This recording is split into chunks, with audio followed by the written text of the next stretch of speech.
যে মুখটা জ্বলে যাবে ভাবতেই পারিনি। প্রথমে আমি এম কফিনের একটা স্ক্রাবার দিয়ে মুখটা ভালো করে স্ক্রাবিং করে নিয়েছিলাম ২ থেকে ৩ মিনিট পর। মুখটা ধুয়ে আসার পর রাগা ডিটেন প্যাক আমি ফেসে অ্যাপ্লাই করেছিলাম। এটা নাকি ভালো, অনেকেই বলে, তো আমার ইউজ করতে ইচ্ছে হলো, তো আমি মুখে অ্যাপ্লাই করলাম। তারপরে যখন আমার পুরোটা কমপ্লিট হলো, এত মুখটা জ্বলে যাচ্ছিল তোমাদেরকে কি বলবো, তখনই ভাবছিলাম যে লাস্ট অ্যান্ড ফার্স্ট এটা আমি আর কখনো ইউজ করব না।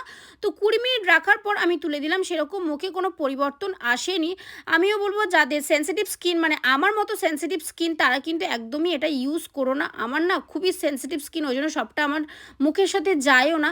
আমি একটু সিরাম ইউজ করলাম। আর আমি একটা জিনিস দেখেছি, নাইকা থেকে যখনই আমি কোনো জিনিস ফ্রিতে পাই না, তখন সেটা আমি ইউজ করি আর সেটার প্রেমে আমি পড়ে যাই।